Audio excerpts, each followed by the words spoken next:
ये जो चक्र तीर्थ है मनोअति चक्र है, भगवान ब्रह्मा जी के मन से उत्पन्न है।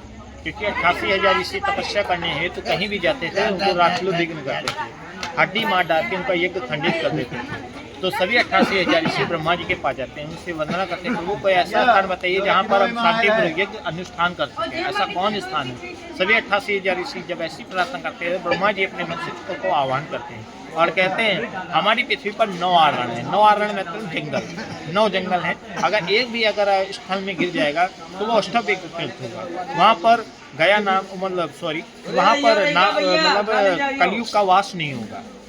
वहाँ पर आप किसी भी प्रकार कोई भी अनुष्ठान करेंगे, इसका 4 गुना फल आपको प्राप्त होगा। ऐसा कह के वो चक्र आगे आगे चलने लगता है, वो पूरे ब्रह्मांड घुमाता है, उसको स्थान नहीं मिलता। जब पुनः ब्रह्मा जी के पास जाने लगता है, यहाँ पर हमारी पृथ्वी पर एक 51 पीठ है, शक्तिपीठ जिनको कहते हैं। माता जी के जो टुकड़े हुए उसमें से 28वां हृदय अंगन नैमिषारण्य में गिरा, जिसको हृदय लिंग शक्तिपीठ कहा गया। उनका ये हवन कुंड हुआ करता था। ओम नमो भगवती वासुदेव का जाप होके ये हीम कीम चामुंडे विच्चे का जाप होता था। इसका धुआं आकाश में क्षीण हो जाता था। जब चक्र की निकास हुआ तो धुएं ने अपनी क्षण में अपनी शक्ति को इतना तेज कर दिया कि उसने पलक झपकते ही 6.5 पाताल खींच लिए।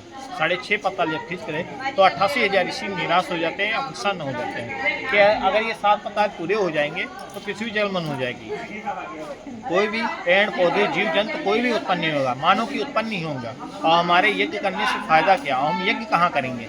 ऐसा कहके वो पुनः ब्रह्मा जी के पास जाते हैं, उनसे वंदना करते हैं, प्रभु जो आपने चक्र छोड़ा है वो 6.5 पाताल भेद हो गया, आधा पाताल और टूट जाएगा तो पृथ्वी जलमन हो जाएगा, इसका रोकने का कोई उपाय बताइए।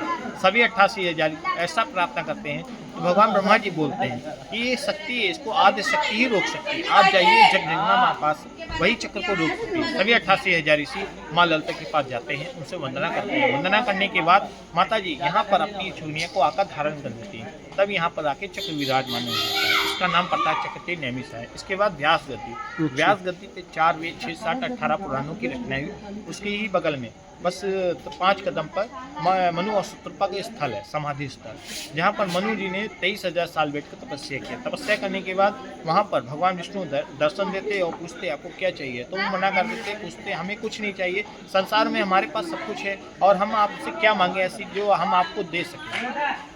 ऐसा कह के भगवान चले जाते और फिर आते तो माता शत्रुपा जी के मन में विश्वास होती कि भगवान का मोहक रूप देख के वो मन में ही पुत्र रूप की आशा का मांगने लगती हैं कि ऐसे हमारे पुत्र हैं। जब ऐसी बात प्रकट करते हैं तो भगवान आते दर्शन देते और पूछते अब बताइए आपको क्या चाहिए।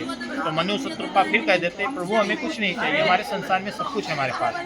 तो माता शत्रुपा के मन में विलास होने लगता है तो भगवान विष्णु पूछते हैं माता आपको मांगने की इच्छुक हैं, आप बताइए हम देने की इच्छुक में हैं। तो माता शत्रुपा कहते हैं प्रभु जो आप देना चाहते हैं हम ऐसे नहीं ले सकते आपसे, आप संकल्प करो तभी हम आपसे मांगें। भगवान विष्णु पूछते हैं कि ऐसा कौन चीज़ आप मांगना चाहती हैं जो बिना संकल्प के ना दे सकें, आप बताइए हम देने की इच्छुक में आए हैं, क्योंकि संसार हमसे ही बना है, मृत्यु हमसे बनी है और कोई भी ऐसी कोई चीज़ नहीं जो हमसे बना ना हो।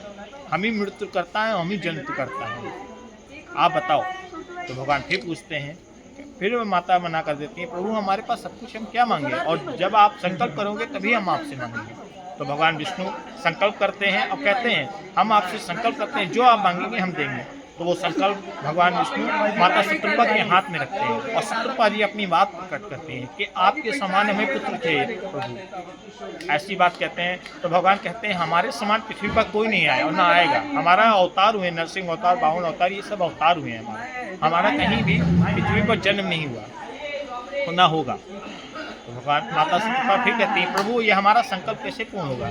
तो उन्होंने कहा कि आप हमारे जो संकल्प लिया है इससे हम आपको पूर्ण करेंगे। ये सतयुग चल रहा है, इसके देता युग आएगा, देता युग में आपका जन्म होगा, आप 7 कौशल्या होंगे और बाबा दशरथ होंगे और तब हम आपकी कोख से राम रूप में प्राप्त होंगे, तब हमारा अवतार होगा राम रूप में।